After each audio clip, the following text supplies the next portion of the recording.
जो समझता नहीं चाह, जो तसल्ली को ना समझे।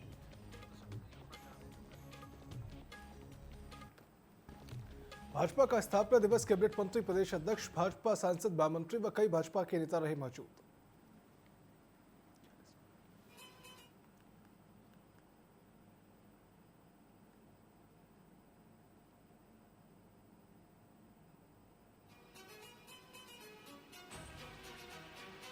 हरिद्वार में अवैध मजारों के खिलाफ प्रशासन की कार्रवाई, बुलडोजर से मजार को किया गया ध्वस्त। एसडीएम के साथ मौके पर भारी पुलिस बल रहा मौजूद।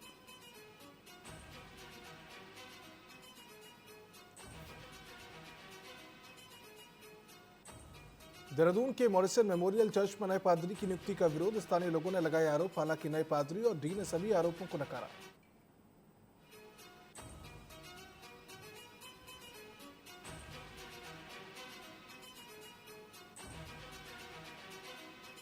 चैत्र नवरात्रि की नवमी पर अल्मोड़ा के मंदिरों में उमड़ा आस्था का सैलाब। भंडारों में जुटे श्रद्धालु, शहर आज राम भक्ति और मां दुर्गा की आराधना से सराबोर।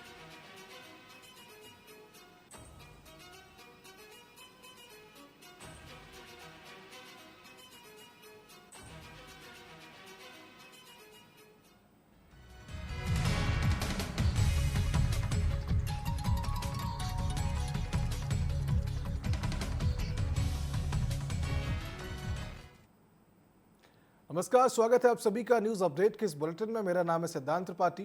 रुक करेंगे सीधा उत्तराखंड की खबरों की ओर, जहां 30 अप्रैल से अब चार धाम यात्रा शुरू हो रही है और इसी को लेकर सभी तैयारियां भी पूरी कर ली गई है। सरकार तैयार है, तो वहीं कांग्रेस के प्रदेश अध्यक्ष करण मारा ने कहा कि चारधाम यात्रा सुखद हो, क्योंकि राज्य की आर्थिकी में भी यात्रा का महत्वपूर्ण योगदान है। पिछले साल जो हालात हुए थे वैसा नहीं होना चाहिए, लोगों के स्वास्थ्य से बिल्कुल भी खिलवाड़ नहीं होना चाहिए और सरकार की जिम्मेदारी है कि जितने भी श्रद्धालु आएंगे उनको दर्शन कराए जाएं। और हम चाहते हैं कि चारधाम यात्रा बेहतर हो, अच्छी हो और लोगों को सुविधा हो। लेकिन लोगों के स्वास्थ्य से लेकर तमाम किस्म की जो परेशानियां उनको ध्यान में रखना होगा। कोई भी अगर सैलानी या कोई भी तीर्थयात्री बाहर से आता है और दुखी होकर जाता है तो उसका प्रभाव राज्य पे अच्छा नहीं पड़ता, मेरा ये मानना है। पिछले बार जिस तरीके से मृत्यु के आंकड़े छिपाने पड़े, वैसी स्थितियां ना हो। पार्किंग की प्रॉपर व्यवस्था हो, ट्रैफिक की। आप अंधाधुन रजिस्ट्रेशन करा रहे हैं, लेकिन अंधाधुन रजिस्ट्रेशन कराने के बाद कई लोगों को पिछले बार देखने में आया, पड़ावों से आगे नहीं जा पाए। वो जो पैसा जमा करते हैं 10 साल 5 साल की तीर्थ यात्रा करेंगे, उनका पड़ावों में समाप्त हो गया। उनको यही नहीं पता होता कि 1 दिन रुकना है, 2 दिन रुकना है, 3 दिन रुकना है। और पिछले बार कई लोग पैसा खत्म होने की वजह से बिना दर्शन के वापस गए। ऐसे हालात ना हो। वहीं उधम सिंह नगर में बीती रात भाजपाइयों ने टोल पर जमकर तोड़फोड़ कर कर्मचारियों से मारपीट की। वहीं पुलिस के सामने भी भाजपाई टोल कर्मियों के साथ मारपीट कर तोड़फोड़ करते रहे। घटना के बाद मामले की तहरीर के चक कोतवाली पुलिस को दी गई। आपको बता दें कि पुलिस ने चेयरमैन की बेटी और ब्लॉक प्रमुख सहित 10 से 15 अज्ञात के खिलाफ मुकदमा दर्ज कर जांच शुरू कर दी है।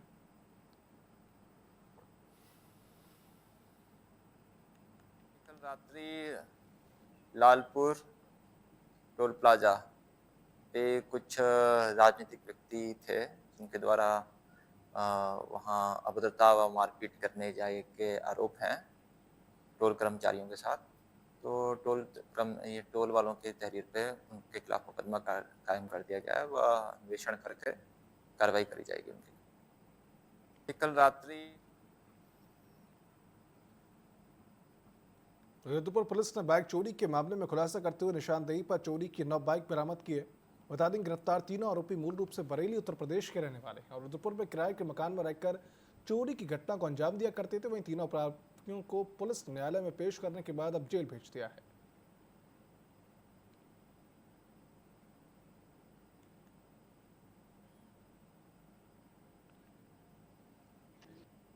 ये बाइक चोरी के खिलाफ सघन अपराध अभियान चलाया जो जा रहा है, तो उसमें कल चेकिंग चल रही थी, तो हमारी सूचना प्राप्त हुई तो 3 बाइक सवारों को रोका गया। तो ये तीनों के पास चोरी की बाइकें प्राप्त हुई हैं और इनसे पूछताछ करी गई तो इनके कब्जे से 6 और यानी टोटल 9 बाइकें अभी तक इनके पास से बरामद हुई हैं और इन तीनों को माननीय न्यायालय के समक्ष प्रस्तुत किया गया है। ये बाइक चोरी के खिलाफ सघन तो नैनीताल में वोटिंग के दौरान पर्यटकों को स्टैंडबाजी करना महंगा पड़ गया। आपको बता दें कि वोटिंग करने के दौरान पर्यटकों ने अपनी लाइफ जैकेट उतारकर रील बनाने लगे। तभी ऐसा न करने को लेकर कहा सुनी होने के बाद पर्यटकों ने नैना देवा मंदिर स्थित बोट स्टैंड में नव चालक के साथ हाथापाई की। इसके बाद स्थानीय लोगों व पर्यटकों के ने जमकर लात घूंसे चलाए। वहीं पर्यटकों को पुलिस प्रशासन ने थाने लाया, जहां चालानी कार्रवाई की गई है।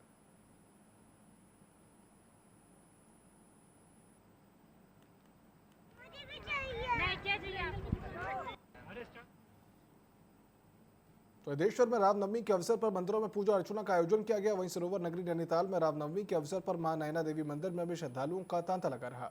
जब बड़ी संख्या में स्थानीय लोगों के साथ नैनीताल पहुंचे पर्यटकों ने भी पूजा अर्चना करते हुए नजर आए।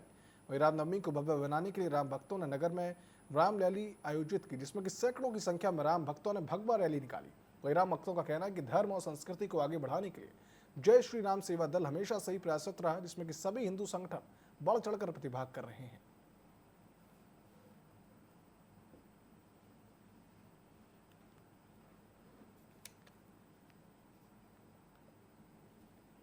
बहुत बड़ा उत्साह है लोगों में, एक जोश है कि इस बार हमारा राम जन्मभूमि जो अयोध्या का विशाल राम मंदिर मोदी जी ने बनाया है। जब से हमारा अयोध्या का राम मंदिर बना है तब से इस किस्म की रैलियां पूरे भारतवर्ष में हो रही हैं और सभी रैलियों का जो आयोजन है वो विश्व हिंदू परिषद बजरंग दल की ओर से होता है। यहीं से हम हनुमान जी को मत्था टेक के, श्री रामचंद्र जी को मत्था टेक के वापिस भगवा ध्वज के पास जाएंगे। वहाँ हमने एक भंडारे का आयोजन किया है। हल्द्वानी में आज संविधान जागरूकता दोपहिया वाहन रैली का आयोजन किया गया। रैली का उद्देश्य लोगों को भारतीय संविधान और उनके अधिकारों के प्रति जागरूक करना है। वह रैली का बड़ी संख्या में अनुसूचित समाज के गणमान्य लोगों ने पुष्प वर्षा कर भव्य स्वागत किया। इस दौरान पूर्व पार्षद राधा आर्या ने कहा कि संविधान हम सभी की पहचान है। बाबा साहब अम्बेडकर ने हमें जो अधिकार दिए उन्हें जानना और उनके प्रति जागरूक होना हर नागरिक का कर्तव्य है। वहीं सामाजिक कार्यकर्ता विनोद कुमार पिन्नू ने कहा कि रैली केवल एक शोभा यात्रा नहीं बल्कि समाज में संवैधानिक मूल्यों को जागरूक करने की दिशा में एक कदम है।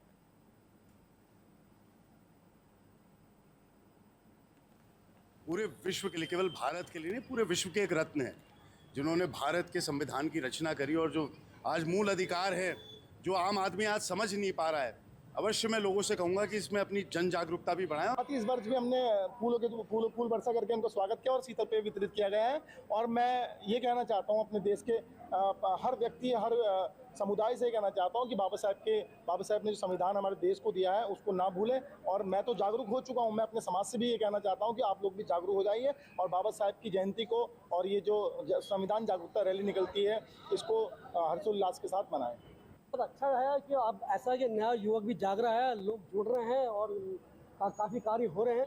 और सबसे बड़ी बात यह है कि जैसे हमारे बाबा साहब भीमराव अम्बेडकर जी ने एक संविधान बनाया और संविधान को बनाने के लिए कुछ मानसिक उनको सीमित करके वो रख दिया, बल्कि मैं चाहता हूँ उन्होंने सर्व समाज के लिए काम किया, प्रत्येक नागरिक के लिए काम किया है।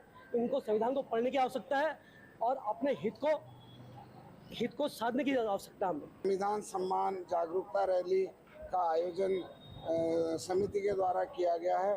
उसी परिप्रेक्ष्य में हम लोगों ने राजेंद्र वार्ड नंबर 12 जो पार्षद रही हैं राधा आर्या जी, उनके हस्बैंड विनोद कुमार पिन्नू जी और हम जितने साथी हैं, हम लोगों ने आपस में जो है यहाँ पर रैली का स्वागत के लिए पुष्प वर्षा पिछले वर्ष भी की थी। इस वर्ष भी हमारी प्रयास है कि अच्छे से अच्छा रैली का स्वागत किया जाए। दलितों और गरीबों के मसीहा कहे जाने वाले बाबा भीमराव अंबेडकर जी की जो भारत का संविधान रचा था उसके सम्मान में आज दोपहिया वाहन रैली का आयोजन किया जा रहा है और जिसमें हमारे साथियों द्वारा यहाँ पुष्प वर्षा का कर दी गई और पेयजल वितरण हमने किया है। और हमारा यही लक्ष्य है कि हमारे समाज के लोग आगे आए और आने वाली 14 अप्रैल को उनकी जयंती मनाई जाएगी। तो मेरा सभी से निवेदन है कि ज़्यादा से ज़्यादा में संख्या में यहाँ पर उपस्थित होकर जयंती की शोभा बढ़ाएं। उत्तराखंड में शिक्षा और स्वास्थ्य को लेकर कांग्रेस के प्रदेश अध्यक्ष करण महारा ने सरकार पर हमला बोला। मीडिया से बात करते हुए उन्होंने कहा कि राज्य में शिक्षा और स्वास्थ्य भगवान भरोसे है। राज्य में 1100 से ज्यादा स्कूलों में अध्यापक नहीं है। वहीं क्लीन इंडिया की बात करने वाले मोदी जी को ये नहीं पता कि देहरादून में 100 से ज्यादा स्कूलों में शौचालय भी नहीं है।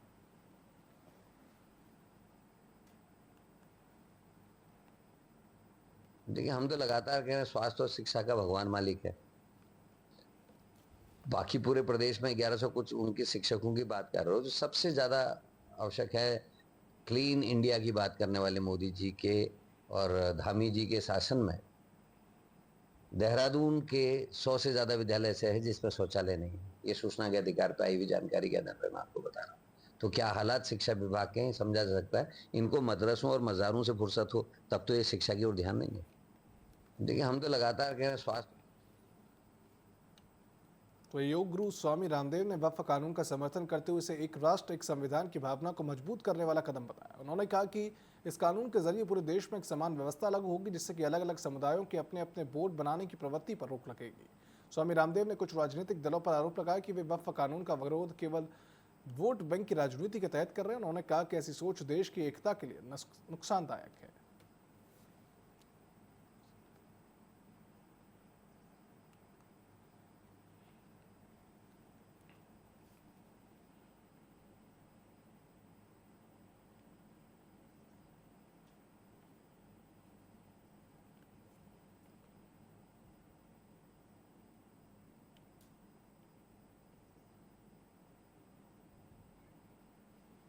रामनवमी है, राम राष्ट्र है, राम धर्म है, राम संस्कृति है, राम हमारी मूल प्रकृति है। राम राजा भी हैं, राम आदर्श पिता भी हैं, राम आदर्श पुत्र भी हैं। राम हमारे सनातन के सार हैं और राम प्रेम करुणा के अवतार हैं और राम सबके हैं। वहाँ कोई जात पात का बंधन नहीं है। राम मर्यादा है, वो मर्यादा पुरुषोत्तम भी हैं, वो परात पर ब्रह्म भी हैं और हमारे शरीर में भी ये आत्मा ही राम है। इसलिए हमारे यहाँ नाम ही रखा जाता आत्मा राम। और ये जो शरीर सहित ये जितना भी प्रकृति है यही सीता है। और सिया राम मैं सब जग जानो करे प्रणाम जोड़ू जुग पानी। आज रामनवमी है, नवरात्र की पुणाहुति है और 30 वर्ष पहले हमने इसी हरिद्वार में माँ गंगा में डुबकी लगा के संन्यास लिया था। रामनवमी है।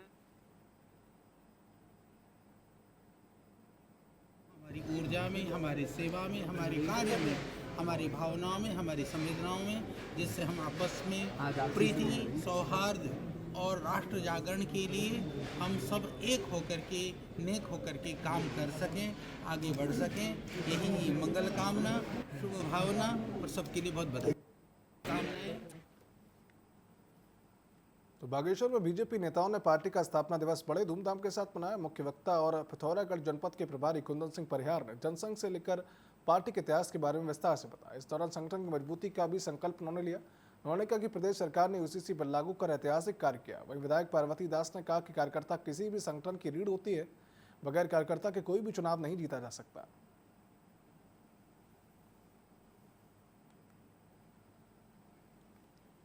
हम तो लगातार कह रहे हैं स्वास्थ्य और शिक्षा का भगवान मालिक है। बाकी पूरे प्रदेश में 1100 कुछ उनके शिक्षकों की बात कर रहे हो, तो सबसे ज़्यादा आवश्यक है क्लीन इंडिया की बात करने वाले मोदी जी के और धामी जी के शासन में देहरादून के 100 से ज़्यादा विद्यालय ऐसे हैं जिसमें शौचालय नहीं है। ये सूचना के अधिकार पर आई हुई जानकारी के आधार पर मैं आपको बता रहा हूँ। तो क्या हालात शिक्षा विभाग के हैं समझा जा सकता है। इनको मदरसों और मज़ारों से फुर्सत हो तब तो ये शिक्षा की ओर ध्यान देंगे।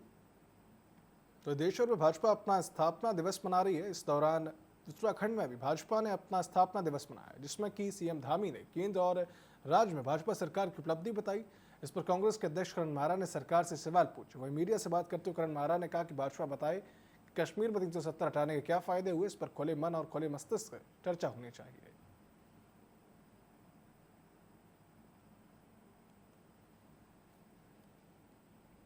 मुख्यमंत्री अन्य बात है, वो अपने स्टेट के बारे में बताए ना क्या किया है। महिलाओं की सुरक्षा के बारे में बताएं, अपराध जो बढ़े उसके बारे में बताएं, खनन के बारे में बताएं। वो बताएं कि जो उन्होंने खुद एक इन्वेस्टमेंट मीट यहाँ करी थी उसके क्या नतीजे रहे हैं, क्या उसका आज तक का रिजल्ट है, उस पर बताएं। और बहुत सारी चीज़ें हैं उस पर उनको बताना चाहिए। मुझे लगता है कि बीजेपी बैक फुट पे है और बीजेपी की समझ में नहीं आ रहा वो क्या करे। मुख्यमंत्री मसूरी में बीजेपी के कार्यकर्ताओं ने पार्टी का 40वां स्थापना दिवस धूमधाम से मनाया। इस मौके पर भाजपा कार्यकर्ताओं ने ढोल नगाड़ों के साथ साथ एक दूसरे को मिठाइयां खिलाकर बधाई दी। कार्यकर्ताओं ने कहा कि बीजेपी का 40वां स्थापना दिवस भारतीय राजनीतिक में पार्टी की बढ़ती ताकत और सफलता की कहानी को दर्शाता है। अपने सफर में पार्टी ने कई उतार चढ़ाव देखे, लेकिन आज यह देश की सबसे बड़ी राजनीतिक ताकतों में से एक बन चुकी है।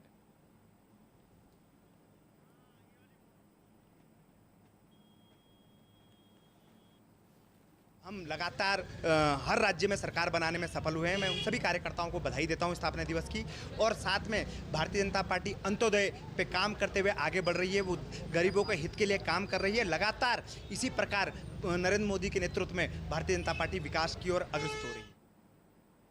हम लगातार आज जो है पूरे देश की जो है सबसे बड़ी पार्टी के रूप में जो है भारतीय जनता पार्टी यहाँ पे, मैं आज सभी कार्यकर्ताओं को इस शुभ दिन के लिए शुभकामनाएं देता हूँ। और मैं मानता हूँ कि जैसे केंद्र में वैसी प्रदेश में धामी जी के नेतृत्व में, वहीं हमारे क्षेत्रीय विधायक और माननीय मंत्री जी के नेतृत्व में लगातार जो है भारतीय जनता पार्टी जो है अपना जो है काम कर रही है। हमें जो सिखाया जाता है भारतीय जनता पार्टी में, वो यही सिखाया जाता है कि सर्वप्रथम राष्ट्र है, व्यक्ति बाद में है, और राष्ट्र हित के लिए प्रदेश हित के लिए जो भी निर्णय लेने होते हैं वो आपके सामने माननीय जो हमारे मुख्यमंत्री जी हैं धामी जी, उनके निर्णय को भी आप देख रहे हैं। हमें जो सिखाया पंतनगर के गोविंद बल्लभ पंत कृषि व प्रौद्योगिक विश्वविद्यालय ने क्यूएस वर्ल्ड रैंकिंग में 209वां स्थान प्राप्त किया। पिछले वर्ष विश्वविद्यालय ने क्यूएस वर्ल्ड रैंकिंग में 311वां स्थान प्राप्त किया था। वही विश्वविद्यालय के कुलपति डॉक्टर मनमोहन सिंह चौहान ने बताया कि क्यूएस वर्ल्ड रैंकिंग की घोषणा की गई थी। उपलब्धि शिक्षण, शोध व प्रसार के क्षेत्र में विश्वविद्यालय के निरंतर प्रयासों समर्पण का परिणाम है। विश्वविद्यालय कृषि क्षेत्र में अकादमिक उत्कृष्टता, अनुसंधान और विस्तार गतिविधियों को बढ़ाने के लिए अथक प्रयास कर रहा है। साथ ही राष्ट्र और समाज में महत्वपूर्ण योगदान भी वह दे रहा है।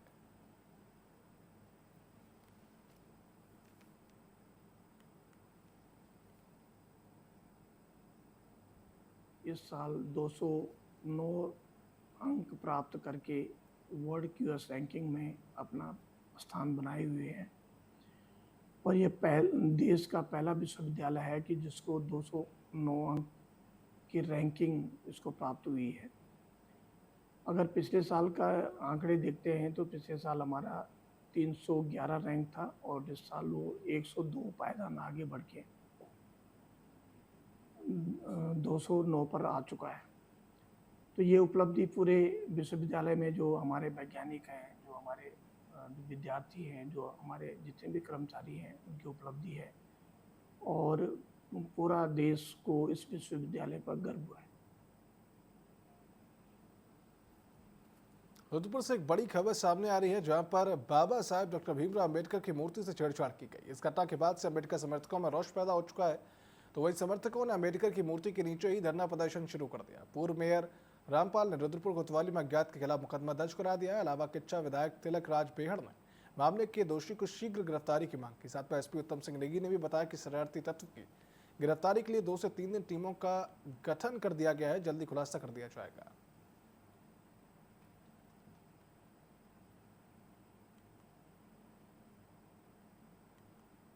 वो राष्ट्र के जननायक हैं, उन्होंने भारतीय संविधान लिखा है जिससे कि आज पूरा देश चलता है।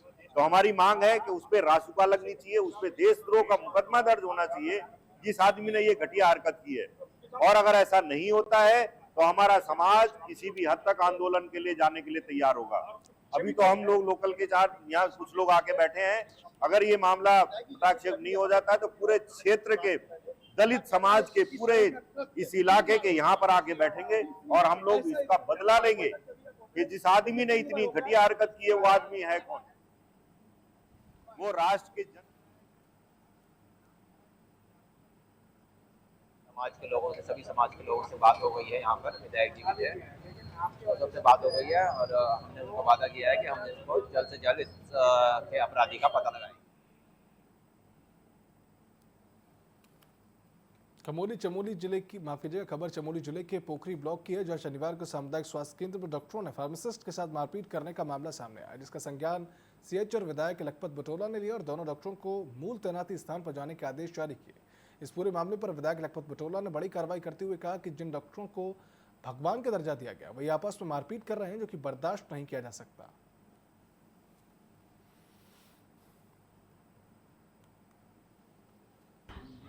उस घटना पे मुझे लगता है कि जो वहाँ पे स्टाफ है इस तरह की घटनाएं नहीं करनी चाहिए, ना इस तरह का वैमनस्यता होनी चाहिए। डॉक्टरों को लोग बड़ी उम्मीद के साथ देखते हैं, लेकिन जो वहाँ पे डॉक्टरों ने किया वो बहुत दुखदपूर्ण है और इस तरह के हरकतें कभी भी स्वीकार नहीं की जा सकती।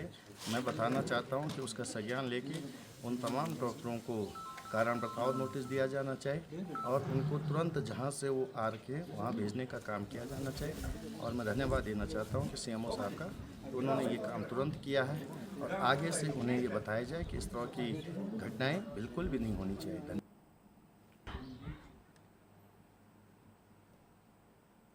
तो ये अगली खबर देहरादून से है, जहां अंतर्राष्ट्रीय खेल दिवस के अवसर पर खेल मंत्री रेखा आर्या ने क्रॉस कंट्री दौड़, हॉकी व फुटबॉल के मैट्री मैच के विजेताओं को सम्मानित किया। इस दौरान खेल मंत्री रेखा आर्या ने कहा कि 38वें राष्ट्रीय खेलों में प्रदेश के खिलाड़ियों ने शानदार प्रदर्शन कर राष्ट्रीय स्तर पर अपना नाम रोशन किया है। साथ ही उन्होंने कहा कि 2036 के ओलंपिक के लिए हमने कम से कम 40 एथलीट तैयार करने की प्लानिंग की थी, जो कि हो चुकी है। वहीं राष्ट्रीय खेलों में पदक जीतने वाले खिलाड़ियों को जल्द ही नौकरी भी दी जाएगी, इसकी प्रक्रिया भी चल रही है। इसके अलावा प्रदेश सरकार युवा खिलाड़ियों को निखारने और उनका भविष्य उज्जवल करने के लिए प्रतिबद्ध है। खिलाड़ी जो है वो कई राज्यों को, कई देशों को जोड़ने का काम करते हैं और मैं समझती हूँ कि इसी प्रकार से खेल और खिलाड़ियों को जिस प्रकार से माननीय मुख्यमंत्री जी के मार्गदर्शन में प्रोत्साहन मिल रहा है, मैं उम्मीद करती हूँ कि और जिस प्रकार से हमारा राष्ट्रीय 38 नेशनल गेम किया गया था और जिस प्रकार का प्रदर्शन रहा है, मैं यही उम्मीद करती हूँ कि हमारे खिलाड़ी आने वाले समय में और बेहतरीन प्रदर्शन जो है वो करेंगे। खिलाड़ी जो है वो हल्द्वानी अल्मोड़ा हाईवे पर खतरा बनी क्वारा पहाड़ी के ट्रीटमेंट के लिए केंद्र सरकार ने 51 करोड़ रुपए मंजूर कर दिए। वहीं केंद्रीय राज्य मंत्री अजय टम्टा ने कहा कि जल्द टेंडर जारी कर काम को तेजी से शुरू किया जाएगा। साथ ही पहाड़ी के निचले हिस्से के लिए पहले ही 17.14 करोड़ रुपए से काम चल रहा है, अब ऊपरी हिस्से का ट्रीटमेंट होगा।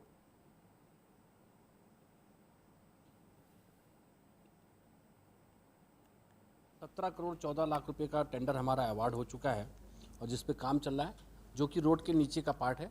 रोड के ऊपर के पार्ट के लिए 51 करोड़ रुपया हमने स्वीकृत कर दिया है और उसका टेंडर की प्रोसेस चल रही है। कुछ दिनों में उसका टेंडर खुल जाएगा, तो दोनों जगह के काम, एक जगह 17 करोड़ के, एक जगह 51 करोड़ के कामों को तेज़ गति के साथ करेंगे, जिससे कि क्वारक का जो भूस्खलन है वो रुक जाए। और वहीं पर से हमने एक सामने जो चौसली वाला क्षेत्र है, वहीं से हमने एक रोड नीचे ला के नदी के किनारे किनारे ले जाके, जिसमें एक पुल भी आएगा और 250 किलोमीटर का रोड आएगा। उसको स्टेट पीडब्ल्यूडी से हमने कहा है कि आप डीपीआर बनाइए, भारत सरकार उसके पैसे की स्वीकृति कर देगी। 17 करोड़ 14 लाख रुपए का टेंडर हमारा है। हरिद्वार में अवैध बाजारों के खिलाफ प्रशासन की कार्रवाई लगातार जारी है। आपको बता दें कि आज सुबह प्रशासन की टीम ने हरिद्वार के सराय क्षेत्र में स्थित हरी लोक कॉलोनी में एक अवैध बाजार को ध्वस्त कर दिया। इस मौके पर एसडीएम अजयवीर सिंह के साथ भारी पुलिस बल वहां मौजूद रहा। वहीं एसडीएम ने बताया कि मुख्यमंत्री के निर्देश पर अवैध धार्मिक स्ट्रक्चरों पर को हटाने की कार्रवाई की जा रही है। सराय क्षेत्र में बनी इस अवैध मजार को तोड़ने से पहले नोटिस जारी किया गया था। नोटिस का जवाब नहीं मिलने पर जिलाधिकारी ने मजार को तोड़ने के निर्देश दिए हैं।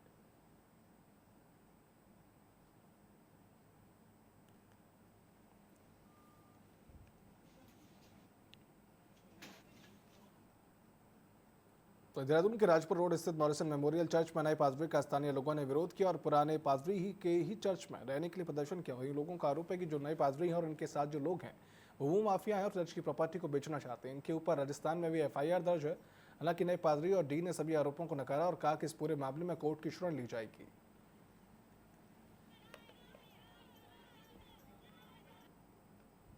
मांग कुछ नहीं है, विरोध इस बात का है कि एक पहली बात, आज तो इतवार है, तो इतवार ये जो आराधना और प्रार्थना होती है, सभा होती है, ये भंग नहीं होनी चाहिए। और एसपी लाल जो यहाँ के डीन हैं, सीएनआई द्वारा नियुक्त है, उनको ये बात समझ आनी चाहिए एज अ धर्म गुरु, और वो इसको जबरन यहाँ एंट्री करने के लिए पुलिस बल लेके आए हैं।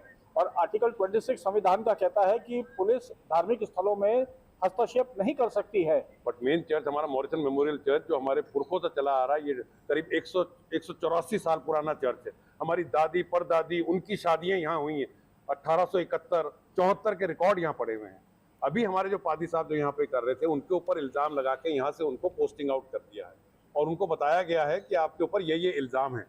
तो जो इल्जाम लगे थे, हमने कहा इसको आप प्रूफ तो करिए, तभी पादी साहब जाएंगे यहाँ से। जो इस चर्च की कलीसिया है वो एक प्रदर्शन कर रही है एक नाइंसाफी के खिलाफ जो यहाँ पर की गई है। डायसिसन अधिकारी और बिशप ने, हमारे एक ईमानदार पादरी साहब, उन्हें यहाँ से बिल्कुल जिसे कहते हैं एकदम तेजी से उनको ट्रांसफर करा गया। उन पे एक झूठी चार्जशीट बनाई गई है और कोई सुनवाई नहीं है। यहाँ के लोगों ने बिशप को कई चिट्ठियां लिख दी, लेकिन वो कोई सुनवाई नहीं कर रहा। मांग कुछ नहीं। न्यूज अपडेट के इस बुलेटिन में फिलहाल इतना ही। आप देखते रहिए TV24। शुभ रात्रि।